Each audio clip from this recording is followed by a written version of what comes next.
बहुत ध्यान देने योग्य बात है। सच्ची मानिए, भगवान के मार्ग में चलने के लिए ये तो पक्का है, पक्का है, पक्का है। अपने को प्रभु के चरणों में समर्पित करके सुख दुख दोनों को समान भाव से सहने का विचार पक्का कर लो तो निकल जाओगे। अगर सुख के भोगी बने तो दुख में भाग जाओगे, टिकोगे नहीं इस मार्ग में, चाहे गृहस्थ हो चाहे विरक्त हो। शरीर को कितना दुलार करके तुम बचा लोगे, कितना? खा पी के खूब चर्बी शरीर में बढ़ रही है, नष्ट होने वाला है। एक घृणा करो इस वृत्ति से। अच्छे अच्छे पदार्थ खा खा कर शरीर को मोटा कर रहे, अपने आप को उठने बैठने लायक नहीं रह रहा है शरीर। कहो व्यायाम करो, प्राणायाम करो, शरीर को कसो, शरीर स्वस्थ, चित्त स्वस्थ, साधन संयम परायण, अभी आनंद आ जाए। भोजन तो व्यायाम, वायु ले रहे हो तो प्राणायाम जरूरी है।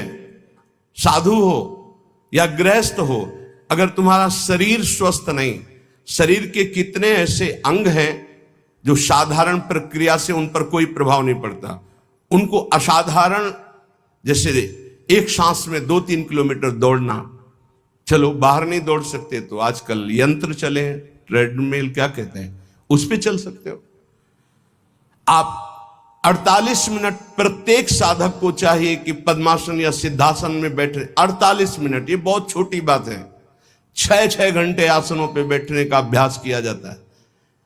भीषण सर्दी में पसीना, केवल एक लंगोटी लगाए गंगा किनारे बैठे, मार्किन नीचे बिछी हुई, उसी का आसन उसी का चला, 6-6 घंटे खुले में ऐसे पसीना से लथपथ शरीर हो जाता है।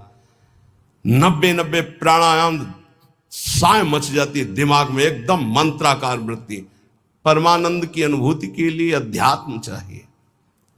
शरीर का दुलार करने वाला कभी साधक नहीं होता।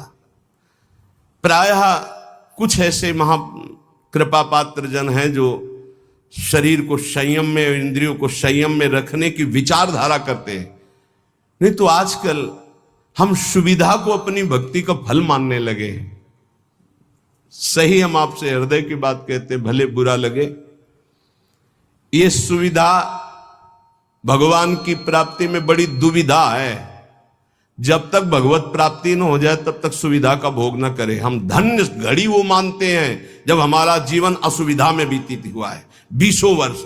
हम धन्यवाद प्रभु को करते हैं कि वो समय हमको दिया जो हम जानते नहीं थे कि वही सुख का साधन है, वही सुख का साधन है। हम नहीं समझ पाए थे, हम उसे समझ रहे थे, हमारी कसौटी कसी जा रही, लेकिन आज हमको समझ में आता है कि हमारा वरदान का समय वो था। असुविधा साधक को ऊंचाई पर चढ़ाती है और सुविधा साधक को रोक देती है। ये पकड़ लेना। जिसकी वृत्ति भगवदाकार हो गई, महलों में रहे चाहे झोपड़ी में, कोई फर्क नहीं पड़ता। लेकिन ये स्थिति प्राप्त करने के लिए असुविधा चाहिए, तो उतना ही सुविधा का भोग करे, शरीर के दुलार में न फंसे, मान लिया जाए। नहीं तो आध्यात्मिक ऊंचाई पर चढ़ना कठिन हो जाता है। जो भगवत प्राप्त महात्मा जन हैं वो कह रहे हैं, बहुत जन्म व्यतीत हो गए इस शरीर से प्यार करते हुए, लेकिन सदगुरुदेव नहीं मिले, इसलिए तुम बाजी हारते गए। मन रे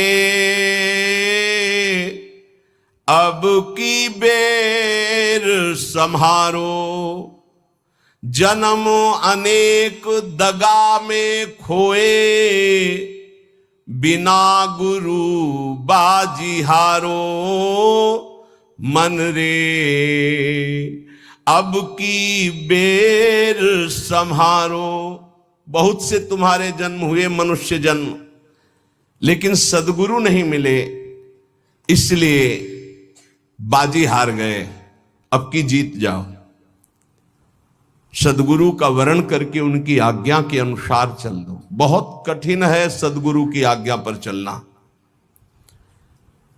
हमारा मन अहंकार से प्रेरित होकर मनमानी आचरण करने के लिए बहुत राजी होता है, लेकिन गुरुमानी होकर मन को मारकर गुरु आज्ञा में रहना एक किसी विशेष भाग्यशाली उपासक के भाव होते हैं।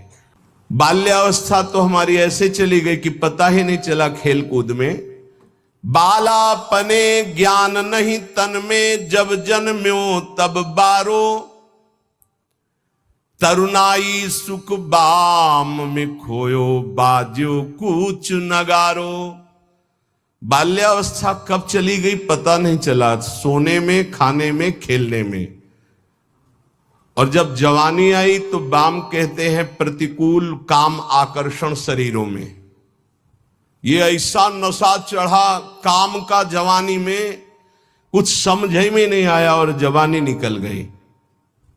तरुणाई सुख बाम में खोयो, डंके की चोट में काम ने तुम्हारी यौवन अवस्था को नष्ट कर दिया।